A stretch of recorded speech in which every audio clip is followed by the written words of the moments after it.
Welcome to Capper Cat Books, where we're continuing our conversation with author Torthell Robinson. And he's been sharing about his book, Thank You for Your Service. As a child, tell us a few of the books that really stuck out for you, that were memorable.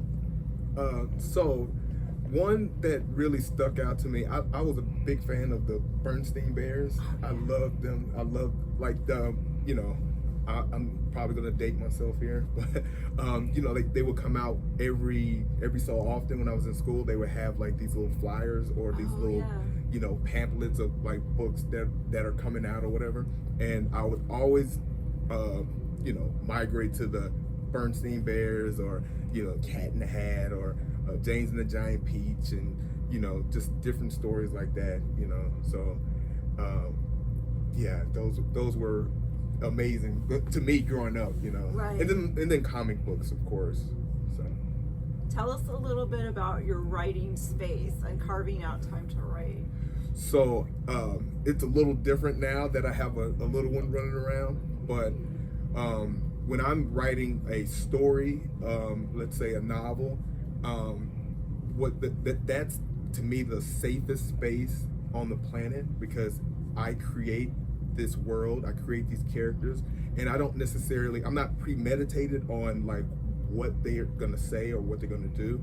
I try to make it fluid or whatever, but I like to be, I like incense, I like music, just jazz, just tranquil spaces so I could get my thoughts out of my brain and onto paper.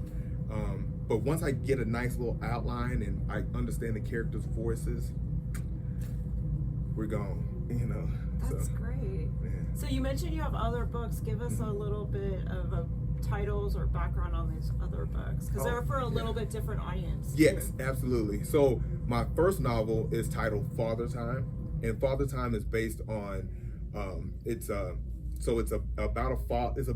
an author who's going through his life of first time author, and his first book is published, and then after that he gets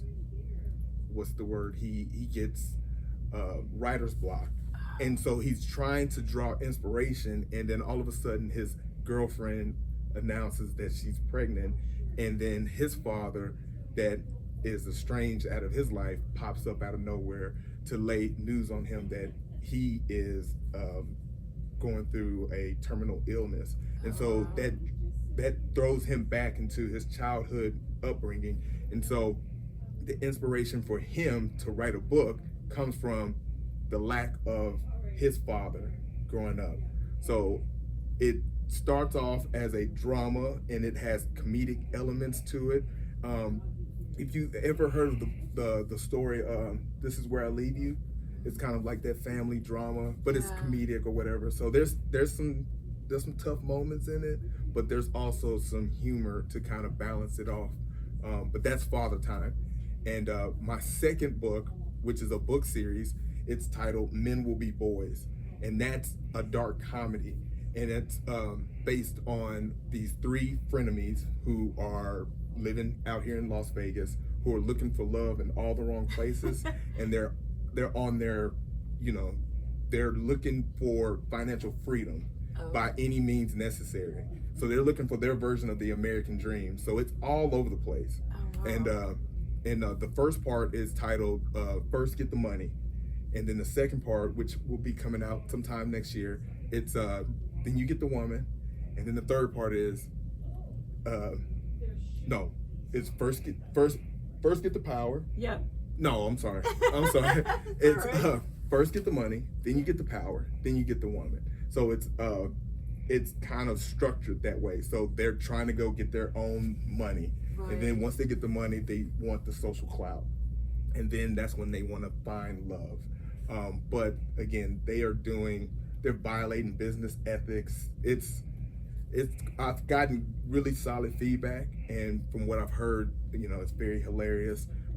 It was a feature film before. It was a TV. I come from film and television. Oh, okay. And so the actual book, the pilot script, that's what they call the first episode of any TV show.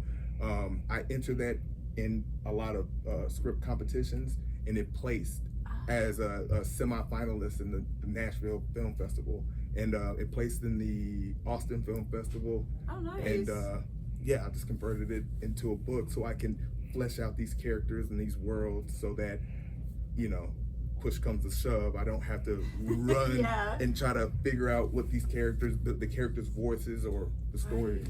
Yeah. So how much of your own, you know, you said you served in the military. You were an Air Force pilot? No, Okay. no. I was a cop, security forces. Okay. Yes. How much of your own of those experiences and where you moved around plays into your writing, would you say? And Well, preparation is one thing. Just being prepared for the moment. You know, I feel like when you, what's the saying? If you stay ready, you don't have to get ready. And I think that just paying attention to detail is really the thing when it comes to, you know, writing a story, because you want your audience to feel like they're full when they're in the story from front to back. And so I think that being able to see something through and finish it and completing through the good, bad, and indifferent, you know. I mean, being in the military, there's some tough experiences that you kind of have to go through. And I mean, writing a story, I mean, even though it's tough, it's not tough like getting mortars lobbed at you or anything like that. But yeah, it helped me with preparation, paying attention to detail, and just completing the mission. Once I start, I have to finish. That's amazing. So do you have some words of wisdom to other writers that are out there that are struggling or wondering if they have a good idea about the whole writing process? Absolutely. If you have an idea, see it through. Make sure you flesh it out. Make sure you understand the characters and the world before you bring it to anybody else. Nobody will see your vision more so clearly than you will. So if you have a story, just make sure you plot it out. You understand who the character is, what they want, why can't they have it, and so on and so on. And that right there should set you up for any story that you want to tell. Just make sure you understand there's a beginning, a middle, and an ending. Perfect. So literally, thank you for your service, Torthell Robinson. It's been a fabulous conversation. You can find his children's book here at Copper Cat Books.